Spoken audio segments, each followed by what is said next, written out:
Hey, folks, what's going on out there in podcast land? Hey, what's good, everybody? What's good? Kevin and Drew are back to talk movies. You know what time it is. You know what time it is. I fucking love these episodes. Hell These yeah. are so much fun to me. I'm a huge fan of movies, and I'm fucking grateful that you feel the same and you come and do this with me every other week. Hell yeah, and we man. shit around and fucking talk movies, brother. Talk movies. My choice for this episode is Richard Linklater's Boyhood movie. It's a long one, but it's worth it, and it's great. We'll get into that later. What was your choice? It was Grosse Pointe Blank, which is probably a movie a lot you guys probably don't know that well. Like, it's kind of one of those 90s movies that kind of, it wasn't too popular. Flew under the radar. Yeah, flew under the radar, and I personally think undeservedly. So It's a little underappreciated, yeah, I would say underappreciated. Underrated. Yeah. in your eyes. In your eyes. Kevin coming out with the quick I was kid gonna digs. brush right past that. that little dig. That's all right. We'll talk about any other movies we've watched in the past couple weeks, and then get into those two films after that.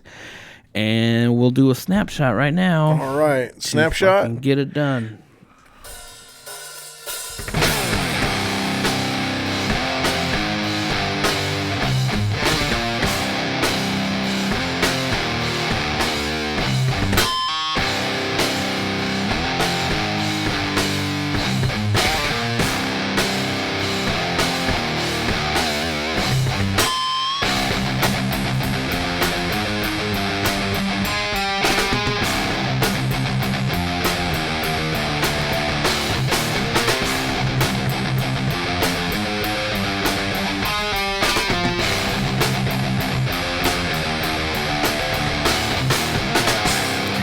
I don't know, man. I don't know what the We've fuck. done so many different things at this point. Like, Yeah.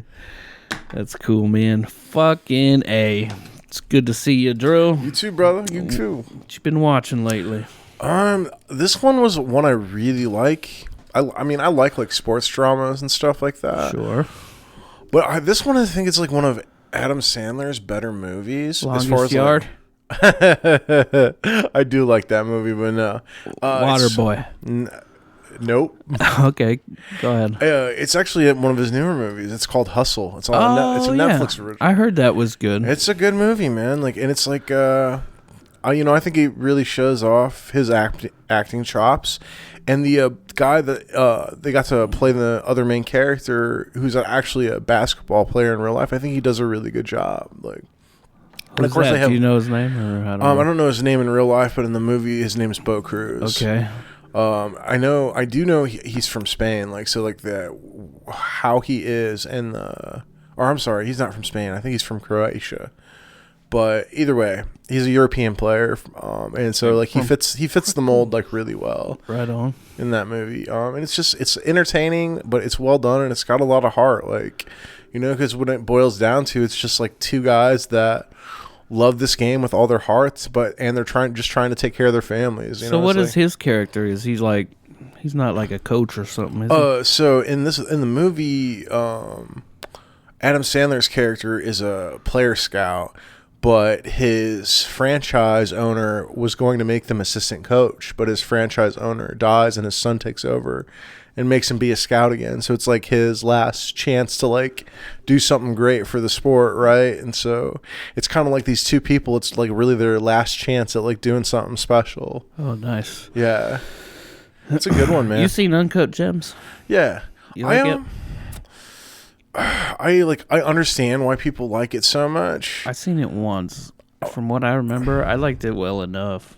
It didn't blow my mind. Yeah, I think people like the hype behind it ruined the movie for me, because I just found Sandler's character to just be so scummy and just he's just unredeemable. You know what I He mean? had like weird fake teeth or something in that too. I think he did. That kind of threw me off. Yeah, I think you're right. I think you're right about that. All right. Well, my first movie on my list is Grandma's Boy. It's a classic. Fucking classic. Please sit on my face. Oh man, it's so good. And he has a robot. He has a robot vagina.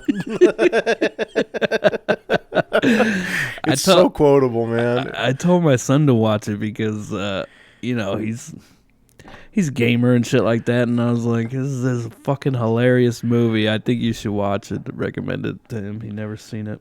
Hell yeah. Kind of want to watch it. Pass the torch. Yeah, dude. It's so funny. And Linda Cardellini, so hot. Oh yeah. And fucking Dude, she's hot in like every movie she's in. in. Did you watch Freaks and Geeks? Oh yeah. Oh yeah, good time. Yeah, you got Nick Swartzen. When he was like at his best too, right? Like before he like in his prime. Yeah. I think he's still great. He's still funny, but old Nicky, you can tell he's kind of doing a little like rough, like in the physical department, right? Like sure. He's like, I mean, he was like heavy drinker and drug doer or something for a long time, and I think he went to rehab or something. I don't know. He quit drinking from I don't know. But yeah, dude, he's got so many memorable lines in that movie too. And then Jonah Hill's also in there. That's one of her. He sucked his first boob or whatever. Barry sucked his first tit for 13 hours. Something like that, yeah. We'll go to the loony bin together. I'm always like, who wants to hear about my STD from the silent film era? Like, there's so many good lines in that movie. She jerked off fucking Chaplin or something like that. Yep. What else you got? You got something else? Throw another one out. Yeah, I watched Birds of Prey, the DC movie with Margot Robbie. Yeah. She's in that? Yeah, she's the main character. She plays Harley Quinn in that. But it's I was thinking something else. And it's an okay movie, but honestly, the reason I watch it is because I really like Ewan McGregor's character. He's like this really slimy, scummy bad guy, and he's like really entertaining to watch. And I don't know, it's like it makes me laugh, and I know that it shouldn't, but like a lot of the stuff he does in the movie I find very funny. Like there's this scene where he has like these this Asian family hung up, and like the dad is like a mobster / like businessman who like won't give him what he wants, so he's like having his men kill them. And then he gets to the little girl and he's like, you know what, it's like, I'm not gonna kill you. He's like, I'm gonna spare your life. She's like, thank you. And she like has these little snot bubbles that come out of her nose, and he goes, ugh, ew. He's like, no, I changed my mind. Disgusting. Kill her. Like, it's like stuff like that. It just cracks me up. Well, you know what happens when you assume, right? You make an ass out of Ewan McGregor. I love that. My next one is Sophie's Choice. Have you ever seen it? No, it's referenced a lot in like pop culture. Yeah, I know of it. I've just never watched it. It's pretty fucking heavy, dude. Now that's a heavy movie, dude. But yeah, dude. Everybody kind of knows like the main plot or the plot line, kind of, or the actual fucking seminal part of the movie or whatever, you know, where she has to choose between one of her children. Did you know that? Or yeah, just from references and shit? From references, yeah. That part was fucking crazy, dude. Fucking heavy shit. I felt like it was one of those movies, you know, that I had to watch at least once, you know what I mean? Sure. It's one of those really classic, I mean, I don't know if classic's the right term, but it's one of the, for any film lover, you should probably check that one out. I felt like, you know what I mean? It would go on any film lover's list, I think. But yeah, I watched it. I liked it. It was heavy. What else you got? I watched Silver Linings Playbook, and I gotta say, Didn't care for it. I've seen it before. Well, the thing I like about it is I feel like it approaches like certain things in a realistic manner, right? Like it's not that love story where it's like ridiculous, right? Where it's just like there's no way these two people would end up together after everything they just went through. You know what I mean? Like so many ridiculous Hollywood romance movies. With this one, it's like two very like broken and people that have like suffered a lot in their life, right, from their mental illnesses, and like they find each other, and it's like, I don't know. It's about moving on, and accepting things, and like embracing new things in your life. And there's things about it. It's like it's flawed. Like I don't think it's a perfect movie by any means, but I watched it once, like a long time ago, before I was this deep into watching movies. And so I could give it another watch and reassess it, but from the first watch I didn't care for it. But Bradley Cooper anyways is not my cup of jizz. Sure. I don't like him that much. Sure. I know there's like that's like the people blow that movie In and Among the Pine Trees or whatever it's got Ryan Gosling in it. He like dies in the beginning. People like love to jerk that movie off, but I was like, I don't think it's that good. What movie? There's a movie where he plays a police officer who kills a Bradley suspect. Cooper? Yeah, Bradley Cooper. He kills Ryan Gosling in the beginning of the movie. It's like called like Among the Pine Trees. And he basically plays a dirty cop, and he like won all this awards and shit. But I watched it and I was like, it's okay. I tried to watch his new movie Maestro with Carey Mulligan, who I love. She's great. But I couldn't finish it, dude. That was like, I love. Did we talk about this already? No. It's the one that's nominated for all kinds of Emmys or going, whatever's fun. No. But I was going to say, I love Guillermo del Toro. Like, I love his style and his movies. Is that one of his? No. But I was going to say, Bradley Cooper was in like another like recent movie it was like supposed to be like a horror carnival movie, and we were really excited, and it was like, I don't know, it had this amazing cast, and it was just like, that movie really kind of sucked, actually. You know what I mean? It's just like, we were having this expectation, and there was like a slight element to horror to it, but like, I don't know. I was like, it was very disappointing. I don't necessarily think it's his fault, but he's definitely been in projects that I just have been hyped up, and I don't like them. That was one of the few ones where I was like, that movie actually was like pretty all right. Because I kind of feel the same way about what's her name? Jennifer. The bitch from sorry, the Hunger Games movies. yeah, Jennifer. Fucking Lawrence. Yeah, thank you. So everybody like is all in love with her too, and I was like, honestly, like a lot of her movies, I really don't like that much either. I mean, she's pretty. She's not super hot or nothing. She's not. She's just got like that whole girl next door look for her, you know. Sure. My next one was a A24 film called Waves. I've never heard of it before. Seeing like someone recommended it on TikTok, I scroll. A lot of my TikTok algorithm has a lot of movie people who fucking review movies and shit. It's called Waves. It was really good. It was heavy. It's an epic, emotional journey of a suburban African-American family as they navigate love, forgiveness, and coming together in the wake of a tragic loss. That's the description they give on here, but yeah. I would recommend it. It was pretty damn good, but, brace yourself. You got any more? Yeah, man. Go ahead. The next big one was I watched The Hateful Eight again. I need to rewatch that. I just saw a clip of it on my TikTok too, and I was engaged. It's actually one of my favorite Tarantino movies. People don't like it as much as most of his. Well, it is really long, and there is an extended version.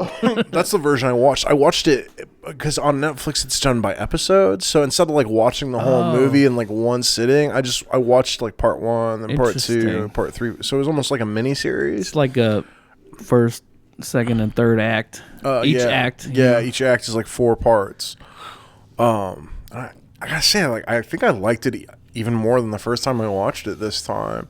I think what makes it such an engaging movie for me personally is all the characters, and they're all terrible, right? There's not an actually like the only good people you. I love Kurt Russell, dude. Oh, he's great in that movie. He's just like. Just the way he acts to that girl, even though she's like a murdering scumbag, he's like, "Don't think I won't pop you in the mouth in front of all these men." Like, yeah, the scene I seen on TikTok was the one they're in the stagecoach or whatever traveling, and they come across what's his name from Righteous Gemstones. I can't think of his Baby name. Billy. Baby Billy, that guy. They come across him. He's like, "I'm gonna be the sheriff. They're gonna swear me in tomorrow or whatever." Yo, dude, he's great. Everybody's fucking great in that movie. The only person I'm just kind of like, is Channing Tatum. Like, he's the only one in that movie where I'm just like, I forget. See, I need. But the thing is, he's only in the movie for like a few minutes, so it's not.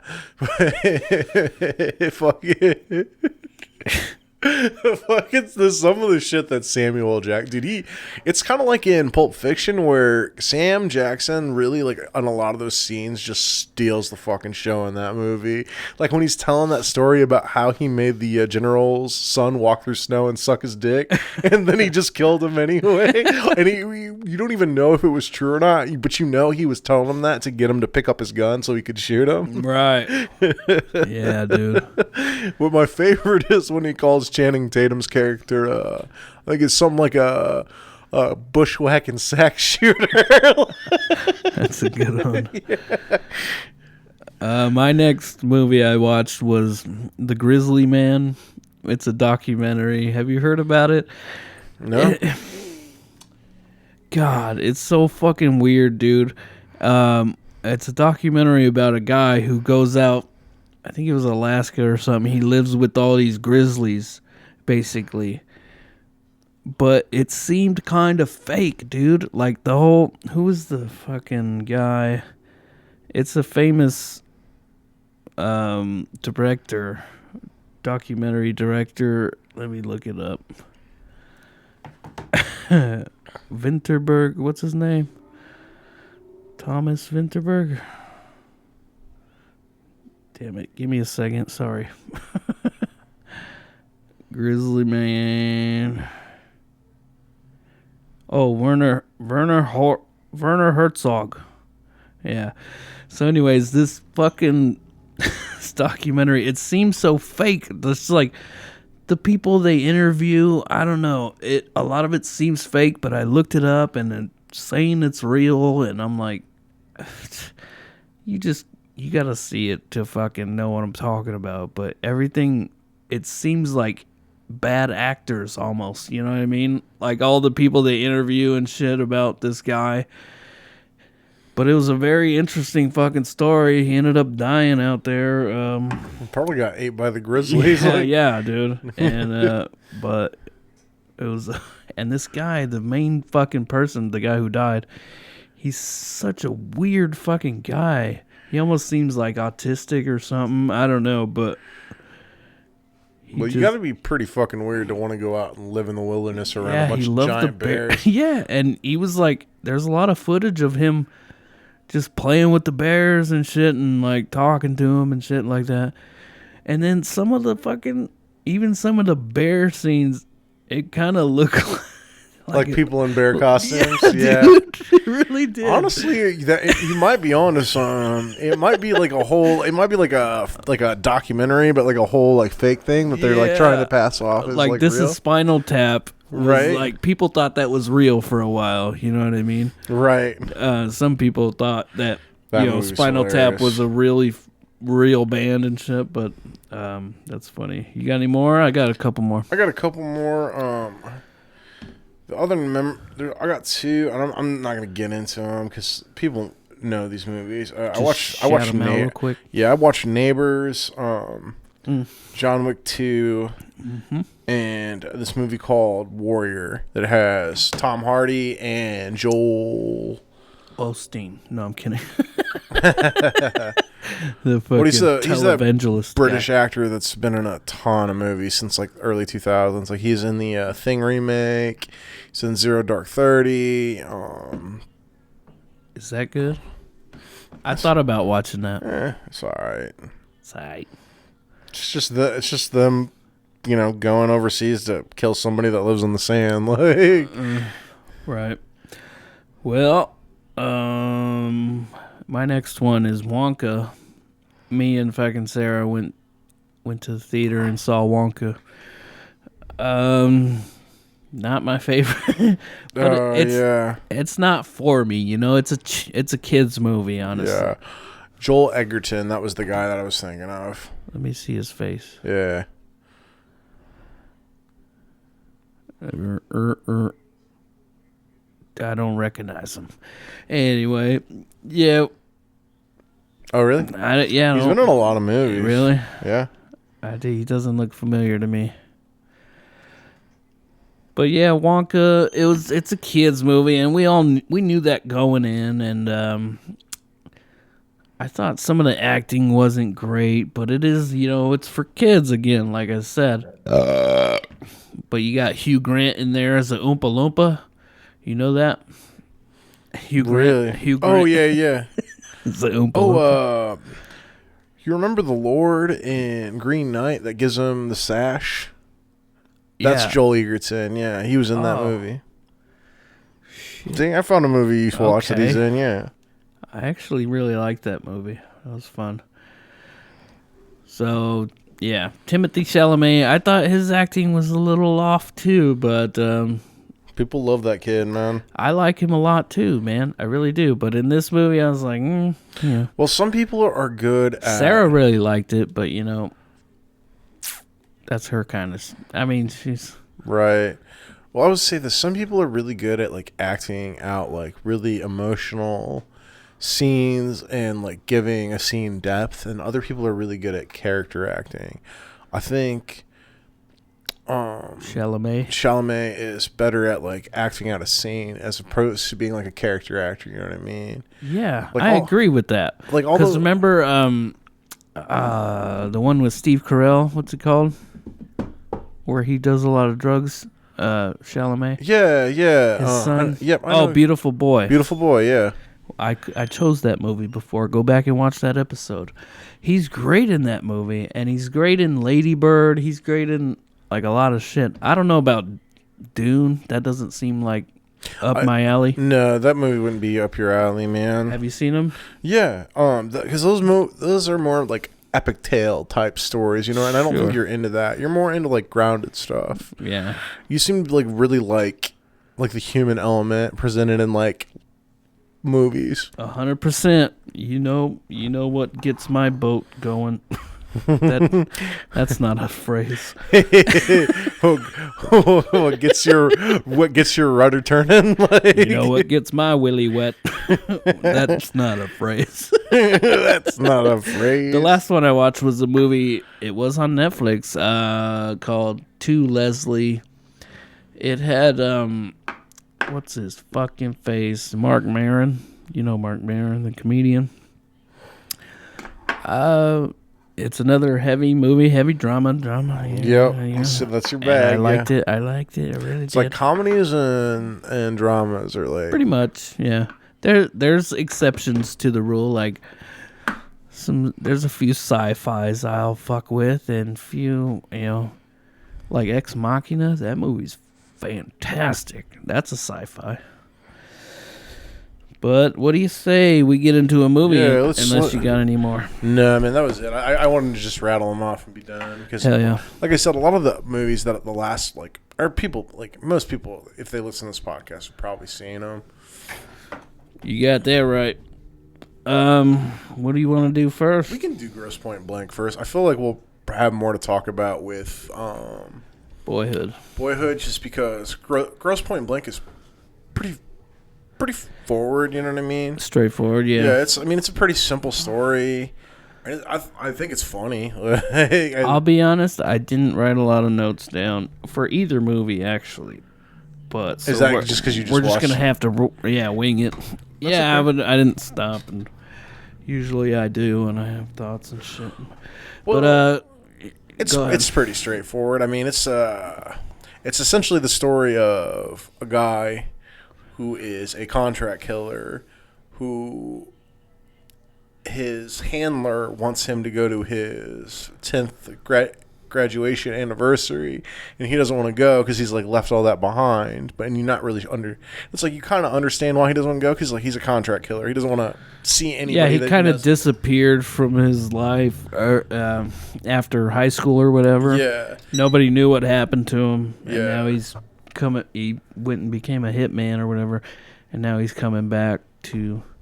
well, You like Hitman movies, don't you? Because I feel like you picked a few Hitman yeah, I movies. do. I kind of do, man. Nothing wrong with that. I don't know. I think it's like You didn't watch Hitman, did you? The new David Fincher? No, because you told me it sucked, and so I ended up I watching hated it. So bad. Some people like it. Well, but- and I think the problem is like this one. I think it's more like it's funny because like Dan Aykroyd's character cracks me up because like the whole time I feel like Dan Aykroyd was doing coke again in this movie. Like, you know what I mean? Because he's like so erratic all the Sure, time. yeah. But that opening scene though, like. I'm not supposed to laugh at it, but it makes me laugh a lot, right? Because he goes through the trouble of like killing this guy to save this person that is like his client, and then Dan Aykroyd just walks in as the bell guy and just kills him. Yeah. Then he just drops the guns and fucks off. It's just like stuff like that in this movie. It's just like I don't know if it's supposed to be funny, but it definitely was like funny to me. My favorite part of the movie was Joan Cusack. She's great in this movie, dude. I told you, she is great in this movie. I already loved her in this movie. Just like she's my favorite part. She's such a funny because she's like his secretary. She's kind of she's a secretary for a hitman. Yeah. It's like the thing about this movie. I think its charm is like it produces these ridiculous situations with everyday people, right? Like, Sure, yeah. And that's kind of what I find so enjoyable about it. Like, I think that's the charm of it. Is like it's like this is so absurd, but they seem like everyday people. Everyday people. I said on the last episode that John Cusack is not my favorite. You know, Yeah. He's another one who just like for whatever reason I don't care for him that much. And there's like I said, there's a couple movies that I like that he's in, and this is one of them. Like I do enjoy Being this John movie. Malkovich is probably my favorite. That's a great one. Such a weird fucking movie. I think Charlie Kaufman's coming out with a new movie soon, which should be interesting. But let me get through this shit. Grosse Pointe Blank, 1997, comedy action, director George Armitage. We got a 82 on the Rotten Tomatoes, pretty damn good. 87 audience, pretty damn good. Tagline, even a hitman deserves a second shot. Not a bad. That's pretty much what this movie is about too, is like that, and that's I will say that is my criticism of the movie. My biggest criticism of this movie is that he gets the girl at the end, which is such bullshit. Cliche. It was so cliche because when I was wrong, but I thought because it had been so long since I watched this movie, I thought that he didn't get the girl at the end. And that's like when I was thinking about that, I was like that I had remembered it liking it more, and maybe like I had like stopped watching, like because I thought it was over or something. But I like had specifically remembered him like not ending up with the girl, and I think I just remembered the movie incorrectly. So like that, it went like this on this watch. I will say it went down a little bit for me because I was like wanting it to subvert that trope and like, oh, you don't get the girl because you're a fucking psycho killer, like Psycho killer. And I think that with that criticism, I think that it would have done the movie more justice if he hadn't got the girl, especially after saving her and her father. I agree with that. And then that is what it would have spurred him to be like, oh, maybe I shouldn't kill people. Like, you know what I mean? Having that realization after like not getting what, because like by killing all these people and doing all this terrible shit, it's kind of reaffirming. It's like, it's okay that I killed all those people because I'm still getting what I want. But by not getting the girl at the end, it's like, oh, okay. No, I really need to change myself. I can't just be like, oh, I'm done with this life, because that life is definitely not going to be done with him, right? It's like, because he botched that hit. That's the whole reason why he got sent to that town, right? Was because he botched a hit, and so they were making him do another hit, and so the whole time he was there, he never opened up the envelope. I don't know if you knew that was like yeah. I think that's a little detail I realized that I didn't realize last time, is that entire time he was supposed to kill his ex-girlfriend's dad, like because he was testifying against the mob or something like that. He's been in a ton of movies too. He was in Liar Liar. Yep. He was in the board, in the board meeting. Yeah.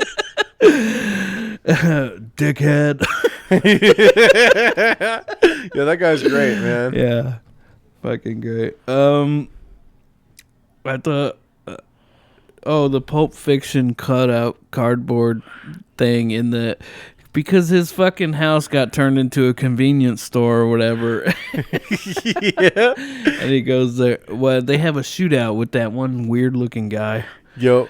And fucking the European guy, yeah. I thought that was maybe like he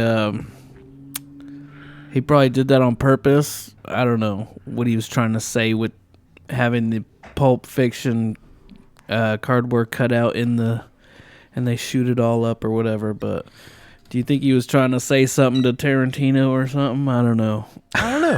I thought about that. It might have just been a nod to it too, because that like movie was so popular in the 90s. Like, right. What year was that? It was 94, so it was 3 years prior. Yeah. Nice. Yeah, like I said, I don't have a lot of notes, but it wasn't there. It's very mediocre to me. I actually on this watch, I was like, How long has it been? It's been a long time. I probably haven't watched this movie in like 10 years.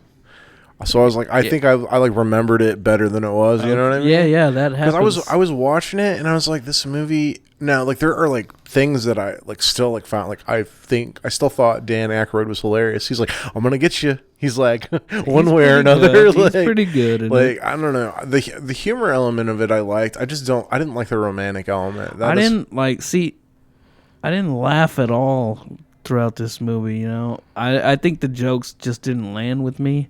Maybe they would have back in 10 years ago or whatever, you know? Yeah. If I would have watched it then, but... You know, side note, that's kind of how I felt about Neighbors. Like, I was trying to watch Neighbors, and I know people love that movie and think it's hilarious. I think I saw it once. But I was, like, watching it, and I was just like, this is kind of more annoying than it is funny. Yeah, that tends to happen, maybe. I guess maybe as you get older, you fucking... I don't know. The opening scene did make me laugh out loud, though, but that might just be because I'm a little bit of a fucked up person. But that whole, like, him just coming out and killing, like, all those guys he just saved, like, I laughed out loud at that. It's like Zac Efron, right? He's in it. Yeah. You watched the Iron Claw, man. That was good. That was the one I forgot to bring up, actually, even though we're talking about this movie. Did you watch it? I watched the Iron Claw, yeah. You went to the theater? I went to the theater and saw it. Oh, it was really fucking good. What do you think? Ripped my fucking heart out, like, is what it did. Did you know? You knew the story. I knew the story, and still it fucked me up watching it. Like, a lot of wrestling purists, I think they don't care for the movie because there's some inaccuracies or whatever. But me not being a wrestling fan, I just thought it was a really good movie. Well, the thing about it is the cliff notes, right? Like the plot outline of the things that happen. Yeah. Are pretty true to the story. It's just that there was so much stuff and information that happens. There's no way they could have fit that into a 2-hour movie, right? There's no way they could have fit the life of 4 guys who wrestled their whole lives. They couldn't have fit every single thing that happened into that 2-hour movie. Yeah, so I get that. They did the best with what they could. How about their dad, huh? That guy was a prick. Yeah. Wow. Yeah. He's the fucking definition of toxic masculinity. Yeah. Yeah. And then that scene, I don't know if I'm spoiling, but, you know, where they meet the little kid, towards the end. Do you know what I'm talking about? After, like, Jeremy Allen White died. And yeah. Where it's like they're meeting each other in the afterlife. Yeah. That was a tearjerker moment for sure. Yeah, that hit me. That hit me pretty good. But let's get jump back to Grosse Pointe Blank. A little detour. No problem. Yeah. I was like, Kevin's like, I want to talk about a movie I actually liked. No, it's not that.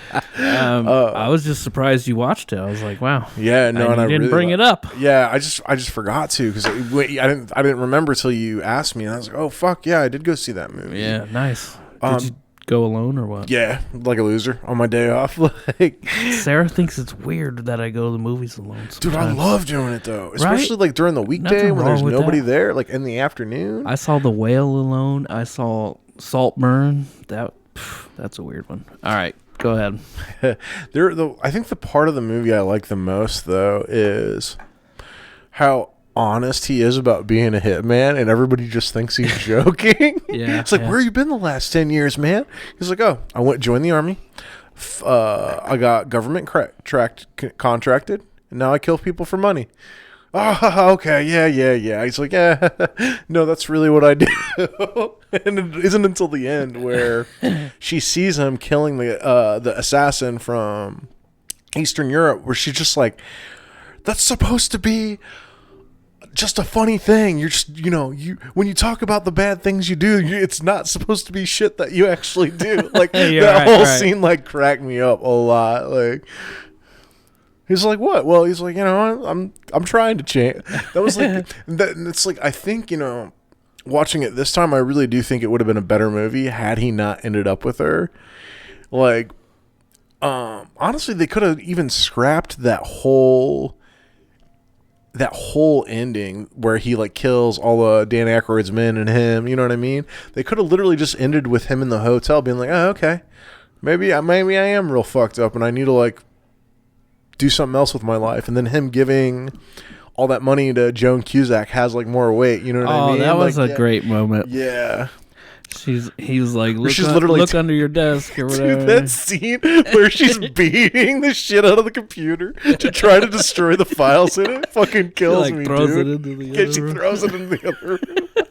I love her so much. Yeah. She's great. Dude, yeah, she's so funny in that movie. She was funny in Shameless, too. Yeah, the other thing about the movie I found so funny was his dynamic with the psychiatrist. Because he's like, I'm not Alan Arkin. Yeah, he's like, I'm not comfortable talking about this with you. He's like, I feel like you're blackmailing me and holding me at gunpoint. He's like, I feel like I've stopped being your psychiatrist. You'll just kill me. Yeah, he basically tells him he should go to his reunion just to kind of get him out of his hair. To get him away from him. I like how when he's calling him to tell him he's not his therapist anymore, he's literally ripping his phone out of the wall and he like throws it out the window. Oh yeah. Yeah, that was good. I like Alan Arkin. He's great. Have you seen Little Miss Sunshine? No. It's a good one. Anything else to say about this movie? Where are we at? Yeah, it's like I feel like it's really more the supporting cast that carries this movie, right, than it is like John. Like, I mean, there's funny things about him, but I don't think he plays like this awkward, unsociable person very well, right? Like, he's just not very convincing, and I kind of realized that watching it this time around. Dude, I kept thinking, you probably don't know him, but I kept thinking John Cusack looked like, he reminded me of Joe List a lot, the comedian Joe List. I don't know if you know who that is. He does the podcast with Mark Norman, Tuesdays. Oh, okay. Yeah, I know Joe List. Yeah, okay. They kind of got a similar thing going on. But Joe List is coming to town, bro, and I'm going to probably go to that if you want to go to Helium sometime. Yeah, you'll just have to let me know what night. Yeah. It'd be easier if it's a weekday. It's in May, I think. So okay. Well, he's like Thursday, Friday, Saturday, so we can pick any of those days. The only week I won't be able to do it is the week of the 14th, 15th, and 16th. Because that might be it. That might be it. I don't know. Because that's Chris's birthday, so I'm going up to Chicago to see Architects with him. Oh yeah, cool. Yeah. All right. I don't any really last have, thoughts? I don't have too much more on this one, man. Rewatchability? Probably. I would in not. like a year, maybe. You know, I would give it some time. I don't see myself rewatching it, to be honest. Yeah, it wasn't. It was like I remember really liking it the first time I watched it, and I was like, you know, I was in my early 20s. Yeah. And Totally different time. You did a lot of growing up in that. Yeah, well, and it's like, I don't know. There's just things about it that I didn't really think about watching it. Feels very 90s, I'll say that. It definitely has that 90s. got Jeremy Piven in there. Yeah, it's really like a 90s rom-com wrapped around the story of an assassin, right? Like it's like the assassin part is almost a side note some of the times, like. Rate it. I'm gonna go, you know, like I said, it was very mediocre. I'm gonna go 4.5, maybe 5. Yeah. I'm sitting at like there's things I like about it. I'm sitting a little higher, but not much. I'm sitting at like a 6. All right. I'm sitting at a 6 because like I like it. The psychiatrist performance. I like Dan Aykroyd. I like Joan Cusack. Joan Cusack was I like favorite part. I like the funny, like I like the idiosyncrasies of the movie more than I like the story and like the main character. You know what I mean? Sure. Alrighty then. I guess we'll move right into the next movie if you're ready. Yeah. My choice, Boyhood. Wow, what a film. I think be honest, I think I like the concept of the movie more than I started to like the movie a lot more towards the end, but through like it really grows on you. No pun intended. Pun definitely intended. But the fact that this movie was literally let these kids, like, they grew up in real life and like that's kind of a crazy concept, right? Right. All right. So let's lay it out for the folks. This film, it was filmed over 12 years with the same actors, same actresses, and it's basically watching them grow up. You know, grow up and then in some cases grow old. Like, yeah. Because, like, I mean, Ethan Hawke was still, like, a relatively... Like, he wasn't a young man, but, you know, he was, like, in his mid to late 30s when he started filming this movie. By the end of it, he's, like, in his 50s. Yeah. It's crazy. I think his character is... it's complicated. He's likable, but he's also... Well, it's that thing where he's shown to be not a very good dad, right? Right. But at the same time, kind of. But at the same time, he still has those moments where it's like he actually really loves his kids. He's just like, and that's kind of like my takeaway with his character is, it's very clear that he cares about his children, and to some extent his ex-wife too. But at the same time, he's kind of a selfish guy, right? Like, yeah, a little bit. And so it's like that's where it's like, you know, he's likable, but he's kind of an asshole, and that's kind of every. He's not as much of an asshole as the stepdads, you know what I mean? Yeah. Then I think that's this is big spoiler, but it's something poignant at the end of the movie that the son says. Where he's like, yeah, you know, if mom had met this guy instead of who you were earlier, he's like, maybe I wouldn't have had to deal with all those drunken assholes. Yeah, like, dude. Yeah, that's a great line, too. Let me see. Let me throw these out. Boyhood, 2014 drama. It's Google said documentary/drama. It's not a documentary, but it is... But like we said, it was filmed over the course of 12 years, which is fascinating. You know what I mean? It makes it kind of a cross between a documentary and a film, right? Because yeah, a little bit. It's fascinating. It's I don't think there's really nothing like it in terms of like the concept of like actually doing that. Because normally you would just hire a bunch of different actors and just kind of make them look similar. So sure. Yeah. But there's a very authentic feeling to it. You know what I mean? I knew you loved that. Yeah. It feels very authentic, kind of like Sean Baker's movies like Florida Project or whatever. We talk made about Red Rocket too, right? Yeah. And but in kind of a different way, you know what I mean? There's a very authentic thing to it, but there's a little more fluidity to it because you're watching these people literally grow up, right? Yeah. And they were good actors as kids, too. Yeah. Like the main kid and the sister and. No, it's like very believable that you're watching kids grow into like young adults, and like that's. It's a cool concept. Now, for me, you didn't know that going in, did you? I had no idea. No, yeah. No, I didn't figure it out until I got about 40 minutes into the movie, and then I had remembered hearing about a movie like this where they filmed a movie over the span of 12 years, and I was like, oh, this is that movie. Yeah. Okay. And this is director Richard Linklater. And as far as Rotten Tomatoes goes, 97, 80 audience, which is fucking great scores, obviously. And Linklater, he did a lot of good movies. Some of his other movies, right? He did like School of Rock. Okay, yeah, okay. This is definitely very different than School of Rock. Yeah. There's other ones. He did Before Sunrise, Before Sunset, Before Midnight, which I need to watch those. I really want to. Also got Ethan Hawke in him. He did Dazed and Confused, which is I could use a rewatch on that one. That was a good movie.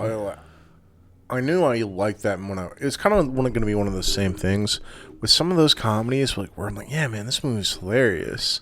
And I go watch them now, and I don't know. Doesn't hold up. Your humor just changes, it's just like. I tried to watch School of Rock not that long ago, and I didn't care for it. It was the same thing. The same thing with me with Superbad. When I was in high school, I thought that movie was fucking hilarious. Does it not hold up, dude? Doesn't hold up. Because that was a good one back in the day. I mean, there are still scenes that are really funny, but on the whole, as a whole, I was like, there's. It's like Seth Rogen and Bill Hader is like the cops. They cracked me the fuck up. All their scenes hold up, right? That was just so funny. McLovin. And there's certain scenes that are like, yeah, that's really funny. But the overall humor of the movie is yeah, okay. I kind of get why I found this funny in high school, and now at this age, I'm like, yeah, it's the same thing with Neighbors. That's what it is, man, and it's for a younger you know what I mean, and that's fine. That was great because we loved those movies back in the day, and they hold a special place in our heart. But as we grow older and mature, they just don't hit as well. You know what I mean? Which is weird though, man, because there are fucking Disney, animated Disney movies that I watched as a kid, and that still hold up. And I would watch it, and it's this is still a good fucking movie. Aristocats. Hell yeah, dude. I was actually going to say Aristocats. We talked about picking that once before. Yeah. I'm the leader. I say when we start. I'm the leader. I'll say when it ends. All right, it's over. The end. It's the end. Fortune cookie always wrong. The fucking Asian cat. Dude, the scene that... Everybody. Sorry. No, man. The scene that always makes me laugh the most is the scene where all the cats are chasing the mouse, and then he explains what's going on, and then all the cats run back, and you see the little mouse, and there's that French guy sitting there with the bottle of wine. Oh, yeah. His eyes get real big, and he shakes his head, and he just dumps the wine out. Classic. Dude, I gotta rewatch this. Fucking great. Yeah. What back to Boyhood. Fascinating movie. Authentic feel. The stepdads, dude. Fuck. The first one, he was such an asshole.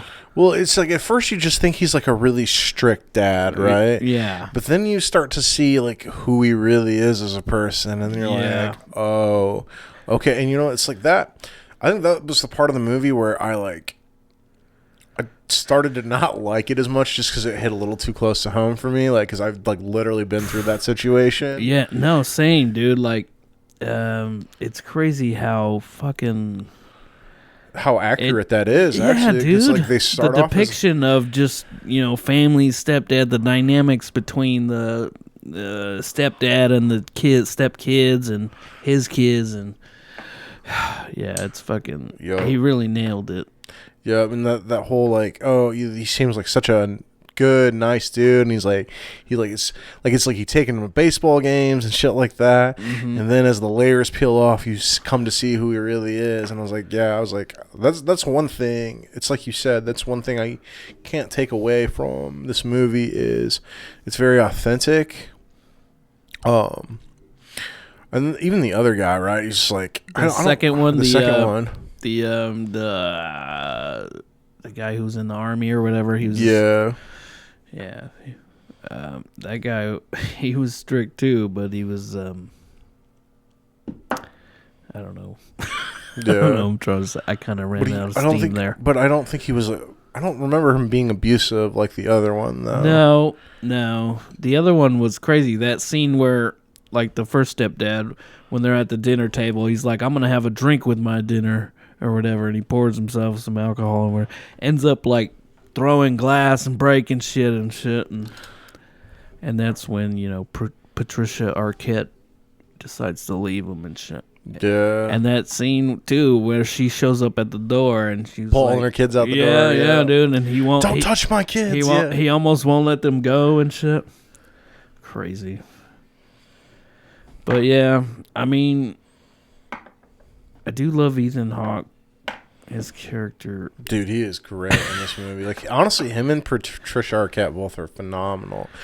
Because they're such different parents, right? Because Patricia Arquette is just so much more involved in her kids' lives. Like, right. She's like an actual part of it. And you can kind of see that her kids have really come to appreciate her, right? It's like this is where I started to really like the movie, is like where you finally see kind of the impact and the kind of person that she portrays in the movie. Because when they're at that little lunch date at the end, and that guy, I think his name is, don't quote me on it, but it's like, it's like Gustav or something like that. But he's the Mexican kid that comes up. Oh, yeah. And he's like, hey, I just wanted you to know I followed your advice. Right. He's like, and I got my associate's degree. And, I'm working on my bachelor's. And he's like, and now I'm one of the managers here at this restaurant. He's like, and it's all because you told me I was smart enough to do this. Like, right, because that guy previously worked on her house, like fixed her pipes or whatever. Yeah. And she was like, you're a smart person. You should go back to school. They have night school and shit like that. So, yeah, that was a real heartwarming moment. And then there's that scene, too, towards the end where Patricia Arquette, the son, I forget his name, but he's leaving for college and shit, and she, like, breaks down and cries, empty nest syndrome and that type of thing. She was like, I didn't think you'd be so fucking happy to leave and shit. And, that part hit me. I was like, oh, man. And, it's like, but it also sucks, though, for the kid because he's only doing what she told him to do, right? She had basically at lunch told him, hey, you guys got to be your own people. You got to grow up and get the fuck out. It's the duality of fucking... of that moment of being like, my babies are all grown up, but get out of my house. I want to live my own life, like, And she downgrades. She, like, sells her house and moves into an apartment, just a smaller place because there's not going to be kids around or whatever. Just to make it more affordable or whatever. But yeah, it's not super heavy movie, but it kind of is in a way. Just because you grow with these characters over, obviously, Well, like it's literally about life, right? It's just like about the journey and growth of life, like, and personally, like there are parts of this movie that kind of, especially in the beginning, it's like it feels long, But by the end of it, my opinion really started to change. Yeah. And it's because of it's different, right? When you're having when the adults are having conversations with these kids, because they're like grown people now. So there's I don't know. There's just a lot of beauty in that. And my favorite is what Ethan Hawke says to the son at the end when they're in the concert hall. When he says two things. He's wearing a Tool shirt right there, by the way. It's amazing. But it doesn't say Tool, but it's the Alex Gray art. Yep. Sorry, go ahead. But he says two really important things that I think every person, and it's not like, man, woman. It's just like, hey, you're great.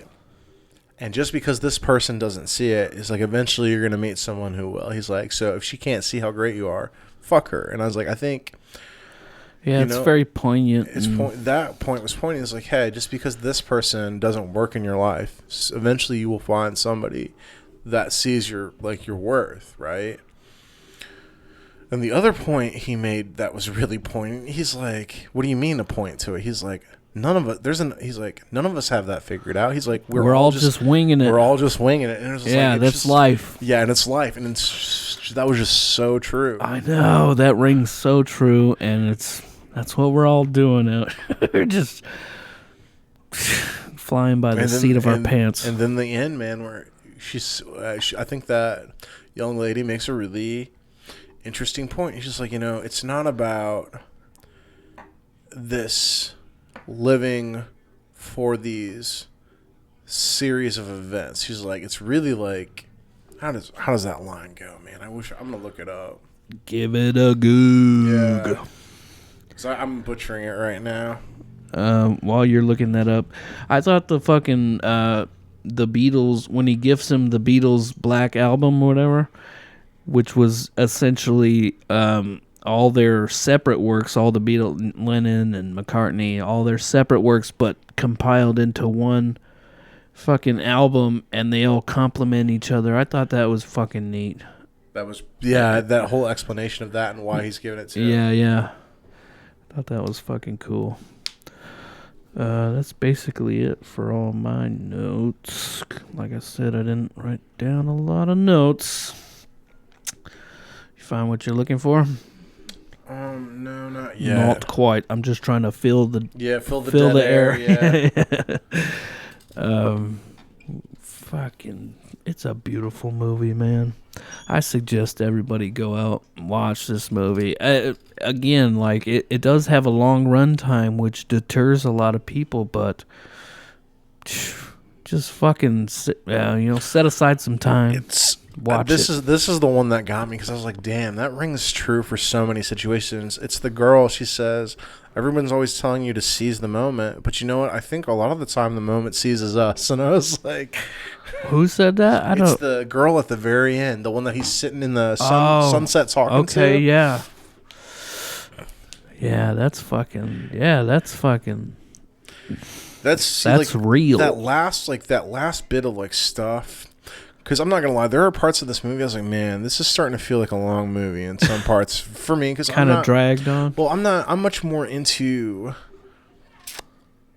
I like heavy story, not necessarily heavy action, but I like to be more of a sequence of events like this takes place. Right. So I like more a real linear. I like linear storytelling, and even if it's there's plot twists and stuff. If it's well done, I'm gonna enjoy it, because I enjoy that kind of storytelling. I'm very much that's why I love Tarantino. Some of Tarantino's movies that are story heavy. I get really into. It's very eventful. Yeah. However, I'm also I'm a sucker for really good dialogue, and this movie does have great dialogue in it. It's just, it takes a while to get there, because you're you're literally watching children grow. So it's how profound is something a child's going to say. You know what I mean? And it's pretty cool how they incorporated a lot of pop culture things throughout the years in the movie. Absolutely. Music, Britney Spears or whatever, and fucking just what was relevant at the time. Yeah, what was relevant at the time, exactly. I thought that was neat too. I fucking love this movie. Anything else? No, man. I think we pretty thoroughly covered it. We sucked this dick. As my friend Isaiah would say, it was time to suck today's dick. Yeah, that's from like Pineapple Express, I believe. You're probably right. Yeah, time to suck today's dick. But it's just something he said all the time. So I know it's from a movie, but I just equate it to him because he used to say it to me every day at work when I'd see him. That one probably holds up. I haven't seen it in a while. Pineapple. That's another. It was my favorite stoner movie for a long time. With that one, I like some of the side actors more than I like Franco and Seth Rogen. Yeah. Like my favorite character in that movie is played by Danny McBride. He fucking cracks me up. My other favorite character is Craig Robinson, man. Like every scene, he's like, man, you used to be ruthless. I seen it. It's like I saw you rip another man's jaw off. I seen it. I seen it. I still use I seen it all the time, dude. Yep. He's like, I might not have a lot of feelings, but you were about hurt every goddamn one of them. God, that deserves a rewatch. Speaking of rewatchability for Boyhood. Yeah, man. It's another one where like you gotta give it some time. It would take me some time because it's just not my style of movie. Mm-hmm. I can appreciate movies. That are like this. It's just not. Yeah, I'd give it a little time. This is my second time watching, by the way. I loved it the first watch. I think I liked it a tad bit more this watch. So yeah, year or two, maybe. Yeah, I'll fucking watch it again. How about rating? I'll give it a solid 7. Solid 7. All right, I like that. I'm gonna go maybe 8.5. Damn. I mean, I really liked it. I enjoyed the fuck out of it. It was last minute, by the way. We both watched this movie today, so it's really fresh in my mind. Yeah, pull the curtain back. As soon as, I was watching it earlier, and right as the credits started to roll, you opened the door and came in. I was like, perfect timing, Drew. Hell yeah. And then we recorded this podcast. And that's how podcasts work, dude. Oh.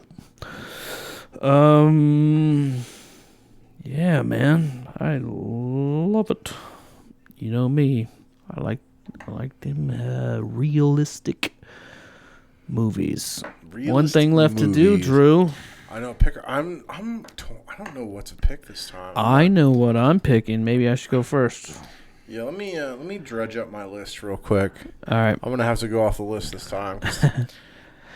All right. Well, this is a movie I've been thinking about watching. Rewatching because I've seen it a handful of times, and I'm sure you've seen it too. It's a pretty popular movie. People like it, and I'm hoping that will help people come to the podcast and watch our podcast because I'm picking this movie. But it's a Coen Brothers. I've picked a lot of Coen Brothers over the year. That was weird. Yeah. We got George Clooney. We got Tim Blake Nelson. I think I know what movie this is actually. What's the other guy's name? I can't think of it right now. The Jesus. Nobody fucks with the Jesus. Oh yeah. I know exactly who you're talking. This is exactly the movie I thought it was. Oh brother, where art thou, dude? Let's go. I knew. I am a man of constant sorrow. I know you've seen this movie, but I've never seen it, and it's been on my list. It stars what's his name? Liam Neeson. It's a Spielberg movie. I'm gonna pick Schindler's List this time. Oh shit! I'm picking the heavy one this time. Holy Schindler! Holy Schindler! Fuck, dude. Yeah, it's another long one, right? That one's. I think so. Yeah. Nothing wrong with that though. I don't mind that. Yeah, I saw it once. I'm happy to rewatch it, dude. Like It's been on my I really want to like take it in this time. Yeah, it's been sitting on my list too for a while, and it's one of those movies where like it's won so many awards, and it's supposed to be like a cinematic classic. So I feel like it's a movie I should at least watch once. That's how I felt about Sophie's Choice. Sure. You know what I mean? Yeah, absolutely. Same deal. And they're both kind of about holocausts. The Holocaust. Interesting. Fuck yeah, dude. All right. Oh, brother, where art thou? And Schindler's List. That's a weird matchup, but who gives a fuck? Hey, so was this time, kind of. You know what I mean? A little bit, it's like a comedy about killers, and then a movie about watching people grow up into adults. Like Schindler's fucking List. Is that streaming? Hold on. It's like a movie about people growing up, and then a movie about making sure that they don't. Schindler's List. Schindler's Joe List. I know it's in black and white. I think it was the early 90s. I gotta rent it, but that's fine. Yeah, it's black and white, but there's like a girl that's in color or something. I forget, dude. I don't remember a whole lot about it. It's got Ralph Fiennes. Remember? Oh, yeah? We got to the bottom of that. Ralph Fiennes. Right on, dude. Hell yeah. I'm excited for that next episode. This was a good episode too, I feel like. Yeah. Thanks for coming out, Drew. Of course, man. We might go hang out with Mike and Yeah, them. go see Mikey Mike. And we'll catch you on the flip side, motherfuckers. Peace out. We love ya.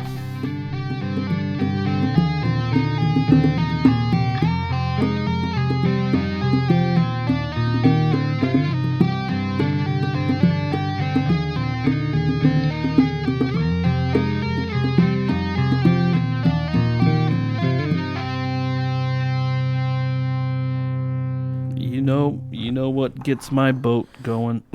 That's not a phrase. What gets your rudder turning? Like, You know what gets my willy wet?